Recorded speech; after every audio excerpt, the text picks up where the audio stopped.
George Bush was fully aware of the CIA's torture program. The Feinstein report suggests that President Bush was not fully briefed on the program and was deliberately kept in the dark by the CIA. Not true. He talks about it extensively in his memoirs. He was, in fact, an integral part of the program. He had to approve it before we went forward with it. I think that he knew everything he needed to know and wanted to know about the program. His former Vice President, Dick Cheney, says so, but this government does not torture people. You know, we stick to U.S. law and our international obligations.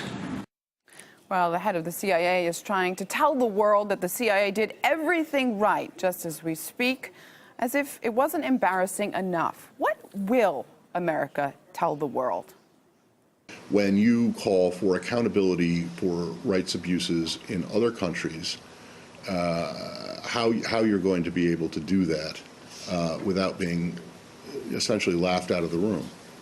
Well, I'd certainly point to the Department of Justice. As you noted, they've already spoken to this. Correct. I would say, one, we would put our record against any record around the world, and we think it's very rare and unique for a country to decide to put out a report such as this, a release of a report that we supported. It points to the fact that we believe these techniques were contrary to our values as a nation, were overall detrimental. We believe that. The president has said that. You seem to be saying that, well, we can just air our dirty laundry, or however you want to describe it, and that's it. That's done with it. Well, when other countries do that, and only that, you say that's not acceptable. Well, no one is laughing yet. Reaction around the world has been split. There's those who stay quiet and those countries who speak out, like Afghanistan. Aside from harshly criticizing the torture revelations, the Afghan president said there can be no justification for inhumane torture in today's world. But 54 governments were allegedly involved in America's post-9/11 rendition programs. These countries either housed CIA black sites or aided in arresting and transporting terror suspects.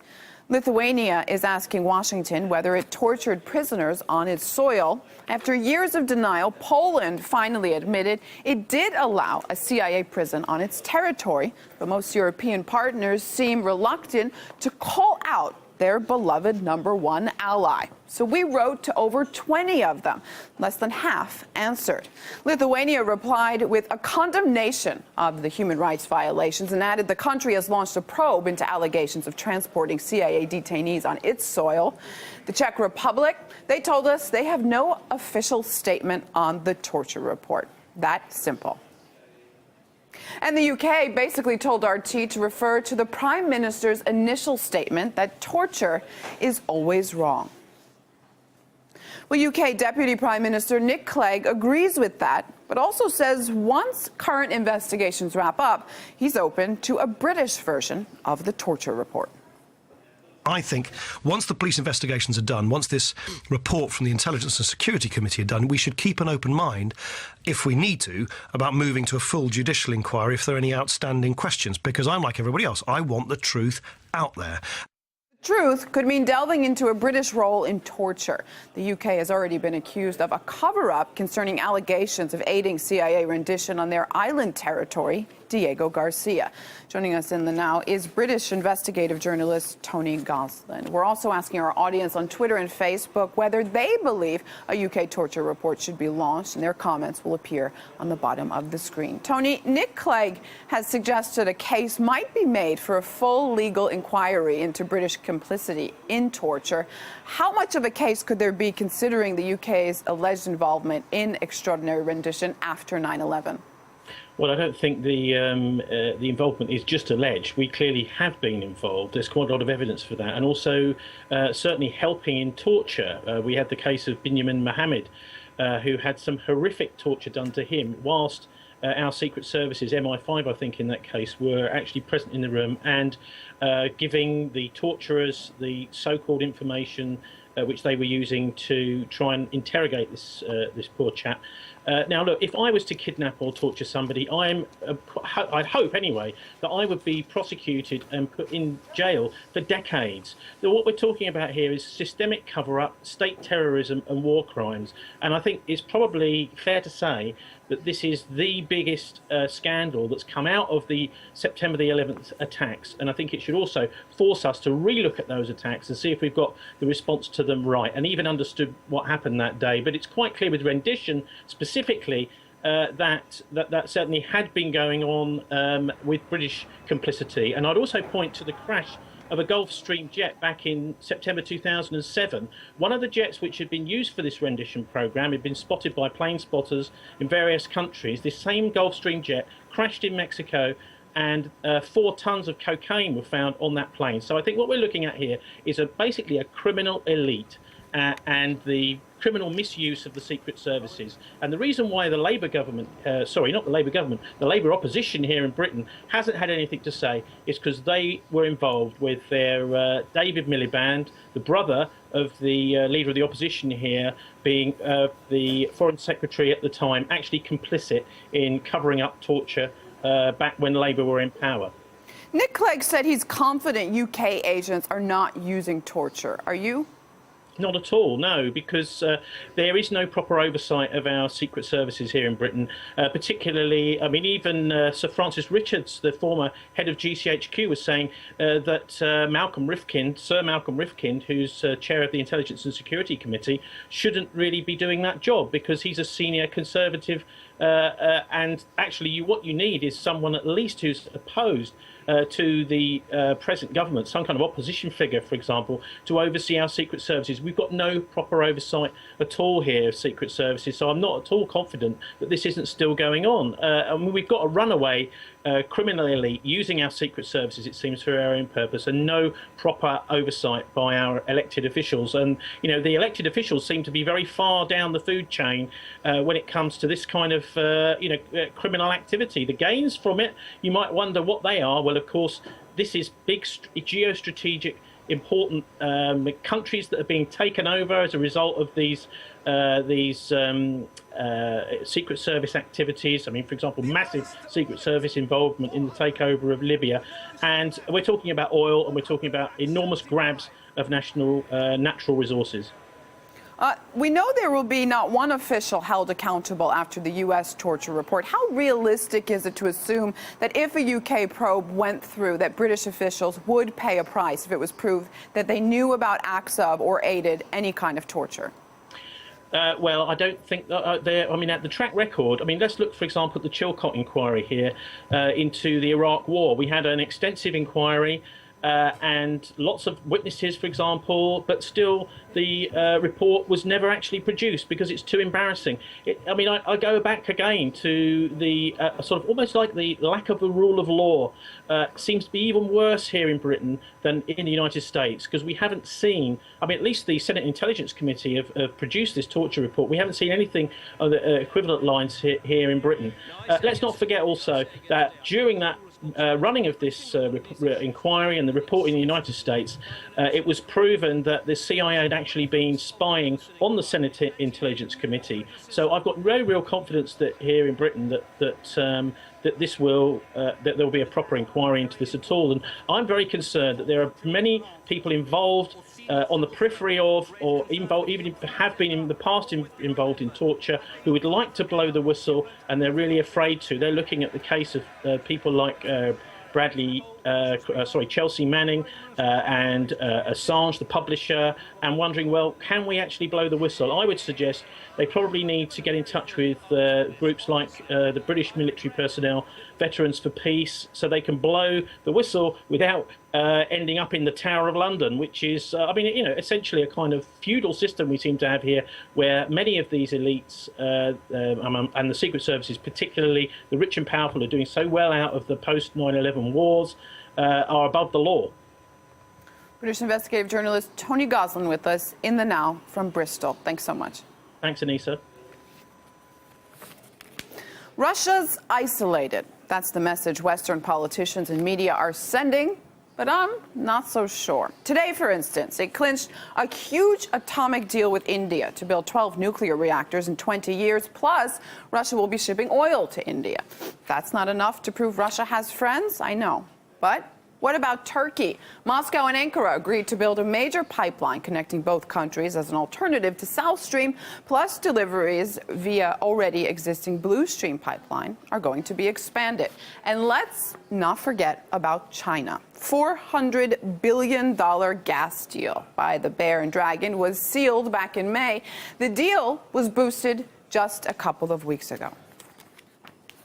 No, Russia is not as isolated as some geopolitical players would like it to be.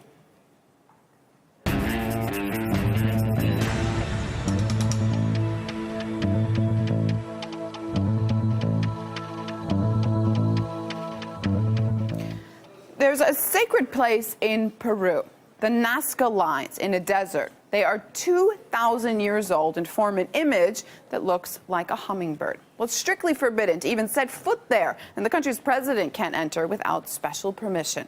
Now, it looks like this. A message from Greenpeace about time for change and a renewable future. Well, Peru's officials are furious. It's a true slap in the face at everything Peruvians consider to be sacred, said the Minister of Culture. Now the government is filing charges against Greenpeace members, which could see them locked up for up to 6 years. Greenpeace apologized, saying they wanted to attract attention during climate change talks in Lima. Will this be enough? It just might work. Coming up, how America's used rappers in their plan to topple the Cuban government. Stay in the now.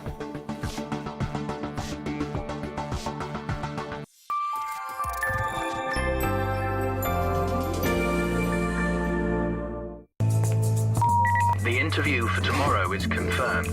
10 a.m. As the world prays, it is hoped that they will find a global solution to a global problem.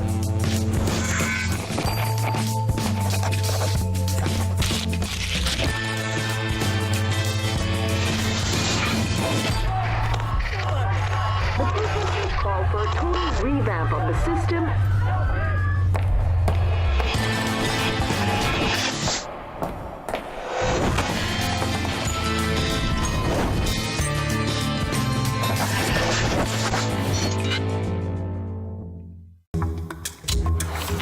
Do we speak your language?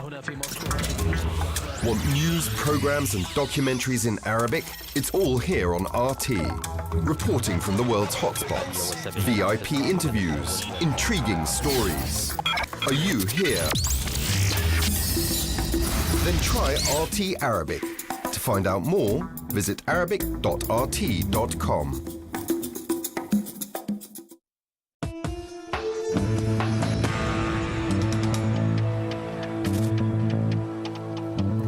A £20 million palace in London for the royal family of Qatar. No surprise if you look at how much British the Gulf families bought. Here's Polly Boyka in London. It's been home to high commissioners, hippie squatters, and soon Qatari royalty. This imposing historic property in London's prime location of Regent's Park has been snapped up by the wife of Qatar's former emir. Qatar's royal family has bought not one, not two, but 3 properties next to each other. And their architects and lawyers have submitted plans to knock them all together into one in order to make way for a royal mega mansion boasting a gym, a spa and a swimming pool. With the project costing upwards of £200 million, this place is set to become London's most expensive private property. While back in Qatar itself, foreign labourers struggle on slave wages and endure globally condemned conditions. Qatari money is instead lapping up London's luxury landmarks. Europe's tallest building, the Shard, belongs to Qatar's ruling Al Thani family. So does the Olympic Village and half of the world's most expensive apartment block, One Hyde Park. Across the road is the iconic Harrods department store, also owned by the Qatar Investment Authority. Qatar's sovereign wealth fund has even bought London's US Embassy building, over a quarter of supermarket giant Sainsbury's, a fifth of London's stock exchange, and a chunk of Barclays Bank. Qatar may be the size of Yorkshire, but its influence in Britain is growing. There's obviously a major ethical issue here. These are often pretty nasty regimes. A lot of the money is effectively stolen by these crony capitalists.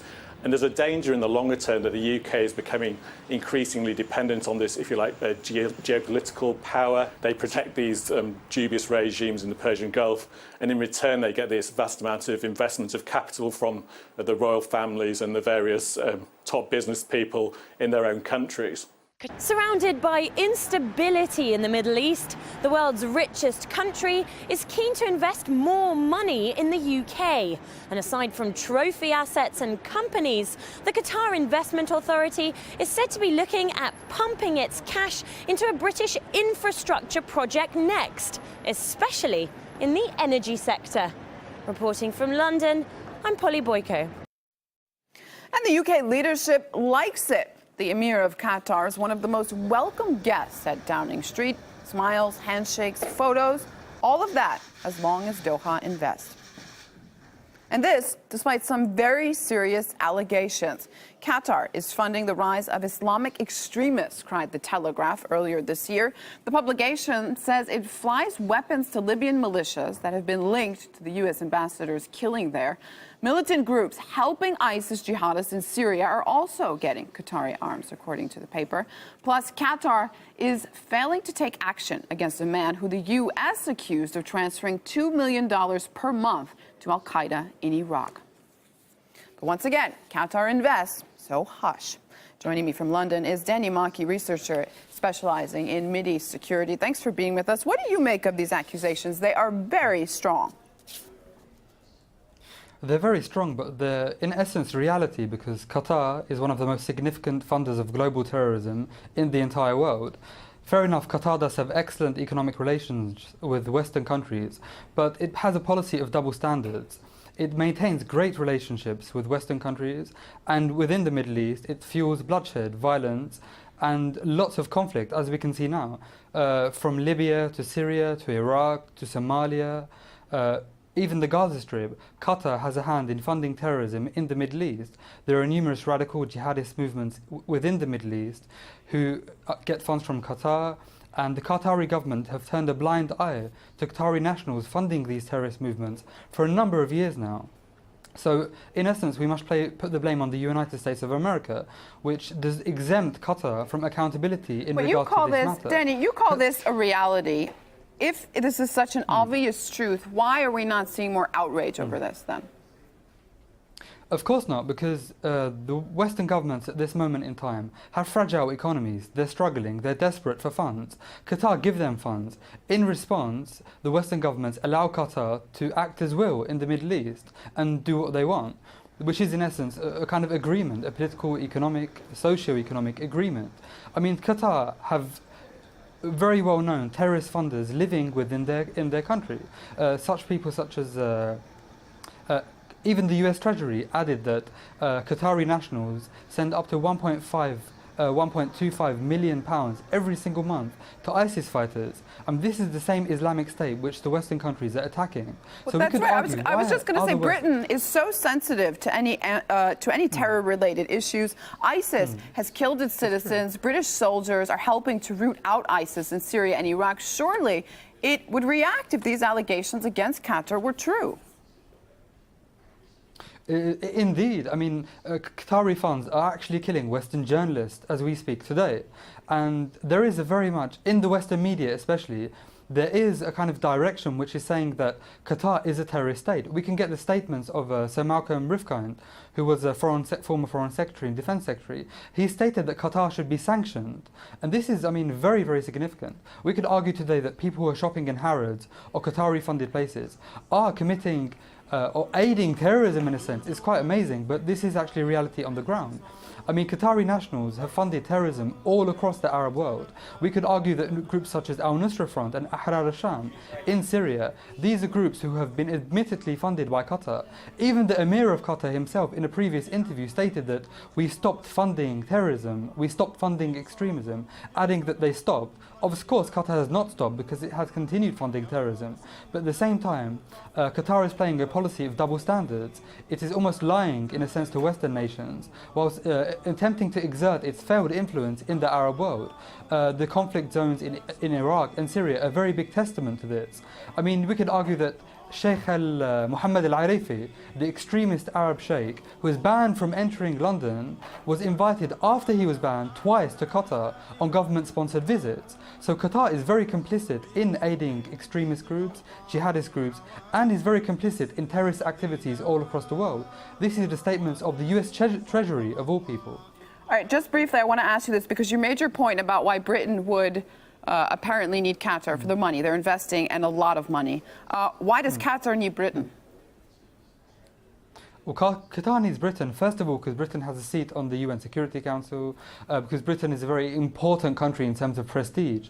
Britain needs strong Western partners for its investments, because it views the Western world as a gateway to more economic domination, to more economic hegemony, and it feels that it has the feasibility to roam around the Arab world, attempting to overthrow governments and create rebel groups who are extremists, who are Islamic extremists. And the West is accepting this. Why? Because they need Qatari funds. I mean, in France alone, up until the year 2012, Qatar has invested up to 15 billion pounds. In the UK today, Qatar has invested tens of billions of pounds. This is very significant for the actual basis of the Western economy at this time and place, especially after the credit crunch. Qatar invested millions and billions into Western economy.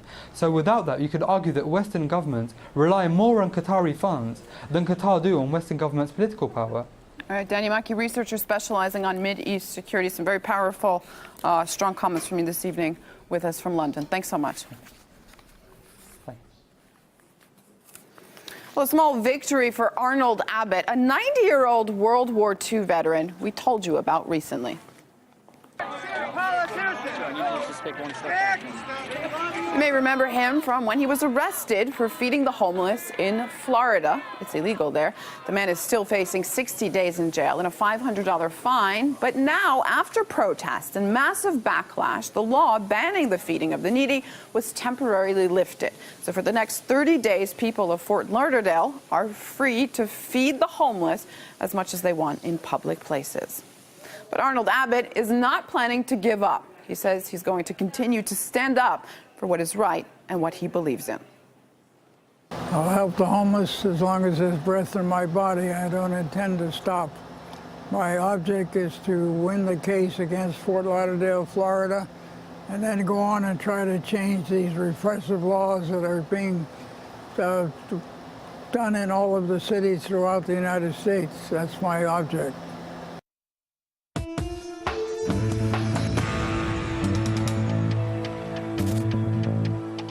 Meet a Cuban hip-hop band, Los Aldeanos.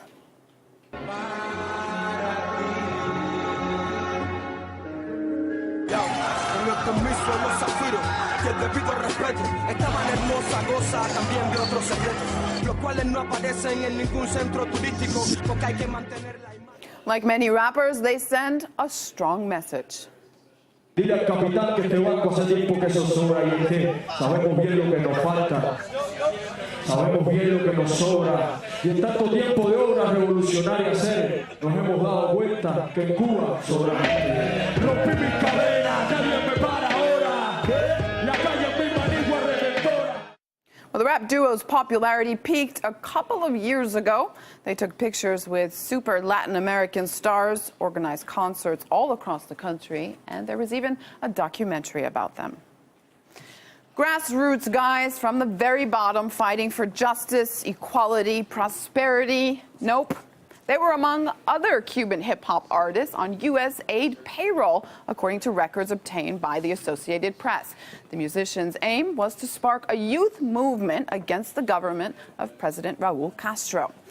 When asked, the American agency said they never made their work secret, and its programs are aimed at strengthening civil society in places where civic engagement is suppressed.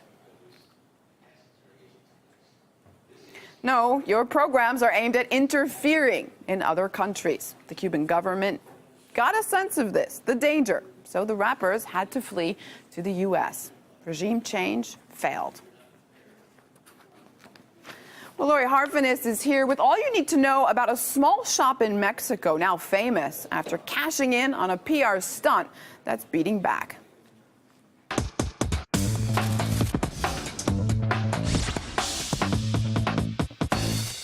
Did you know that a company in the Mexican border city of Reynosa has made a piñata of that horrible paper magazine picture of Kim Kardashian showing off her naked butt? Piñateria Ramirez originally made the Kim piñata to appeal to clients looking to spice up their bachelor parties. But the orders have been flying in from all over the world since first announcing the piñata a few days ago.